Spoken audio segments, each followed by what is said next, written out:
नमस्कार, आप देख रहे हैं हमारा खास कार्यक्रम बड़ा सवाल। मैं हूं आपका साथी, आपका मित्र सुदामा रॉय। हम बात करेंगे बीजेपी कांग्रेस से अलग बनने वाले महागठबंधन की, जिसके लिए समाजवादी पार्टी सुप्रीमो मुलायम सिंह ने कोशिशें शुरू कर दी हैं। लखनऊ में पार्टी सम्मेलन में मुलायम सिंह ने शरद यादव के साथ मंच साझा किया, उनसे अटूट दोस्ती का जिक्र भी किया। इससे सियासी गलियों में समाजवादी पार्टी, आरजेडी, जेडीयू और अन्य छोटे दलों के बीच महागठबंधन के कयास लगाए जा रहे हैं। वहीं बीएसपी पूरे मामले में अलग है। क्या है कुछ महागठबंधन की संभावनाएं, क्या कुछ आशंका जाहिर की जा रही है, क्या अब भी सपना देख रहे हैं प्रधानमंत्री बनने का मुलायम सिंह यादव, और कई सवाल हैं जिस पर हम चर्चा करेंगे बड़ा सवाल में।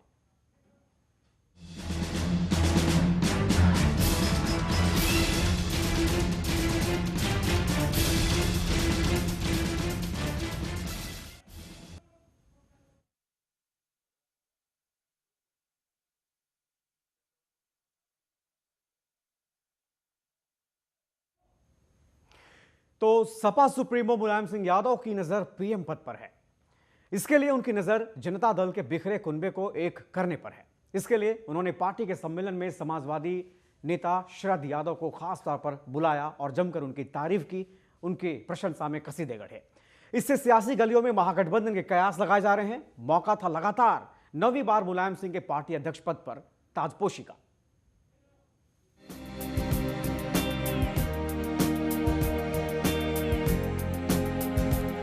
लखनऊ में समाजवादी पार्टी के राष्ट्रीय अधिवेशन में मुलायम सिंह यादव के लगातार 9वीं बार समाजवादी पार्टी के राष्ट्रीय अध्यक्ष चुने जाने की औपचारिकता पूरी की गई। लेकिन इस मौके पर सबसे खास बात सपा सुप्रीमो मुलायम सिंह के साथ जनता दल यूनाइटेड के राष्ट्रीय अध्यक्ष शरद यादव की मंच पर मौजूदगी रही, जो वहां मौजूद लोगों का ध्यान आकर्षित करता रहा, क्योंकि इस मुलाकात से कभी तीसरे मोर्चे में शामिल रहे दलों के बीच महागठबंधन के संकेत मिले हैं।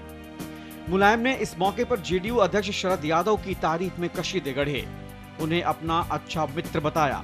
साथ ही पीएम बनने की उनके दिल की कसक जुबान पर भी आ गई। कहा कि पता नहीं किन वजहों से शरद यादव ने उनका सियासी परित्याग कर दिया।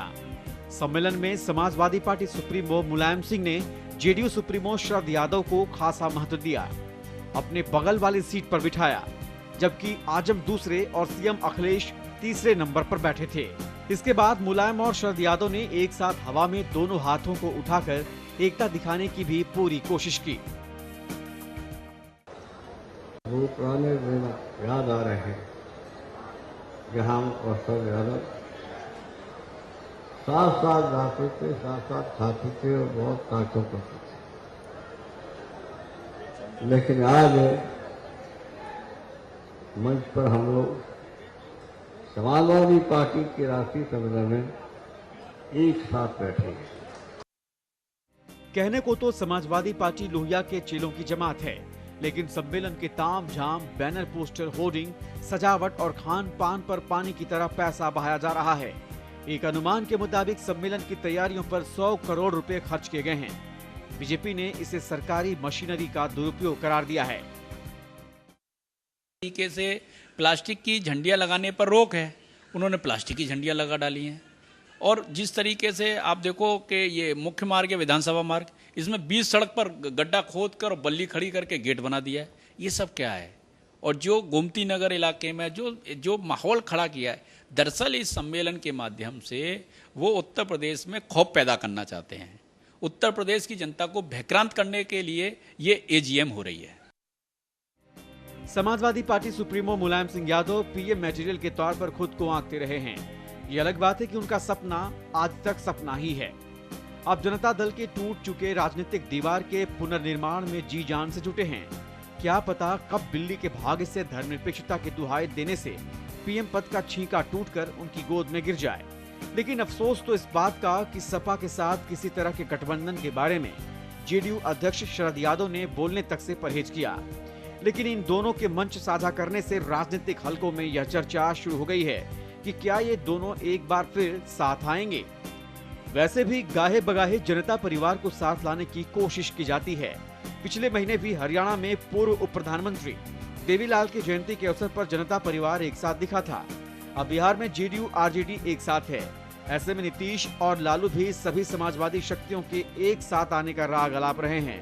वजह एक ही है, वर्ष 2014 के लोकसभा चुनाव में समाजवाद का झंडा उठाने वाली पार्टियों का बुरा हश्र।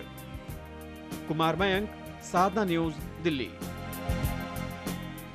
तो लखनऊ में हो रहे समाजवादी पार्टी के 3 दिवसीय सम्मेलन का आज आगाज हुआ और सबसे खास बात, सबसे महत्वपूर्ण बात और सबसे बड़ी बात आज ये रही कि आज सपा के मंच पर जेडीयू प्रमुख, जेडीयू सुप्रीमो शरद यादव नजर आए। उन्हें खास तौर पर आमंत्रित किया गया था। क्या कुछ संकेत हैं आखिर समाजवादी पार्टी के इस सम्मेलन में? अगर ये नई बात है तो इस नई बात का मकसद क्या है?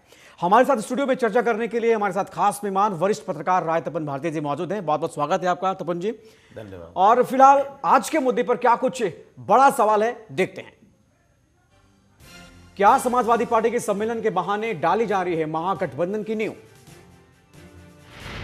क्या मुलायम सिंह महागठबंधन के सहारे बनना चाहते हैं प्रधानमंत्री? क्या समाजवादी पार्टी बसपा, जेडीयू और आरजेडी का बनेगा महागठबंधन? क्या समाजवादी पार्टी के सम्मेलन में सरकारी मशीनरी का हो रहा है दुरुपयोग? सबसे पहला सवाल आपसे होगा तपन जी कि आखिर पिछले सम्मेलनों की तुलना में समाजवादी पार्टी का यह सम्मेलन किस तरह से अलग है? हालांकि मंच पर शरद यादव नजर आ रहे हैं, संकेत क्या है? देखिए, अभी जो हाल में जो चुनाव हुआ सुदामा जी, जी उस उपचुनाव में इनका हौसला बढ़ गया है। उसमें समाजवादी पार्टी को अप्रत्याशित तरीके से बहुत अच्छी सीटें आई। जी नतीजा रहा कि सपा का लक्ष्य 2017 का विधानसभा चुनाव है कि 2017 में जिस तरह से 2/3 बहुमत इन्हें 2012 के इलेक्शन में मिला था, बिल्कुल। वो 2017 में भी 2/3 आएगा या नहीं आएगा, उसका लक्ष्य है। आपने गौर किया होगा कि आजम खान को इस अधिवेशन में भी उतना महत्व नहीं दिया गया, शरद यादव को दिया जा रहा है। इसके पहले जो उपचुनाव हो रहे थे, उस उपचुनाव में जहां आजमगढ़ को पीछे रखा गया, कहीं भी प्रोजेक्ट नहीं किया गया, क्योंकि आजम खान जिस तरह की भाषा में बात करते हैं या जो बोलते हैं, जो तल्खी होती है उससे हिंदू वोटर खिसक रहे थे, ओबीसी का हो या दलित वोटर हो। और संयोग से बसपा भी उपचुनाव के मैदान में अपने उम्मीदवारों को नहीं उतारा। इससे लाभ हुआ कि बसपा को बहुत बड़ी संख्या में सीटें मिली, वो भी बीजेपी की सीटें उनके कब्जे में आ गई। इससे अब इनको लगता है कि जो डिमोरलाइज जो सरकार हो गई थी, हतोत्साहित हो गई थी, कई फ्रंट पर काम नहीं हो रहा था, सरकारी मशीनरी सुस्त हो गई थी कि बीजेपी की हवा और लहर ने उसे परास्त कर दिया था। लेकिन उपचुनाव ने संजीवनी बूटी का काम किया जी। वो उसका असर मुझे दिख रहा है कि लखनऊ के अधिवेशन में उत्साहपूर्वक मुलायम सिंह यादव बात कर रहे हैं। शरद यादव का एक समीकरण मुझे समझ में नहीं आता है। शरद यादव मूलतः मध्य प्रदेश के रहने वाले हैं जी और बिहार की राजनीति में चुनाव लड़कर सक्रिय रहकर अपनी राजनीतिक जीवन को आगे बढ़ा रहे हैं। तो उत्तर प्रदेश में उनका कोई ज़्यादा प्रभाव नहीं है। इनकी सफलता तब मानी जाती मुलायम सिंह यादव या सपा की कि वो मायावती के साथ गठबंधन करने में कामयाब होते। लालू यादव भी बहुत ज़्यादा प्रभावशाली नहीं है, वो खुद भी मुलायम सिंह यादव ओबीसी या यादव समाज पर प्रभाव इतना रखते हैं कि उसमें लालू यादव या शरद यादव के मदद की कोई ज़रूरत नहीं है। लेकिन लालू प्रसाद यादव ये पहले कह चुके हैं कि उत्तर प्रदेश में समाजवादी पार्टी और बसपा को साथ आना चाहिए, जो मुमकिन होता नजर नहीं आता। मुमकिन नहीं होता नजर आ रहा है, क्योंकि मायावती एक अलग किस्म की नेता हैं। उन्हें पता है ज़रूरत पड़ेगा तो शायद साथ ले लें। सपा की मदद से, वो बीजेपी की मदद से वो मुख्यमंत्री भी बन चुकी हैं, तो उसमें मौका आने पर शायद उसका लाभ उठाएं। लेकिन इलेक्शन के पहले कोई गठबंधन करें, इस तरह का शायद वो जोखिम नहीं उठाएंगे, मुझे भी लगता है। बिल्कुल। और लोकसभा चुनाव के बाद जिस तरह के परिणाम आए, उससे वाकई में तमाम पार्टियों के हौसले पस्त हो गए। लेकिन उपचुनाव में, खासतौर पर उत्तर प्रदेश के उपचुनाव में जिस तरह से ज्यादातर सीटों पर समाजवादी पार्टी ने कब्जा जमाया, एक बार फिर से उनकी सांसें तेज हो गई। एक बार फिर से जी उठा पूरा समाजवादी पार्टी और उनके कार्यकर्ता।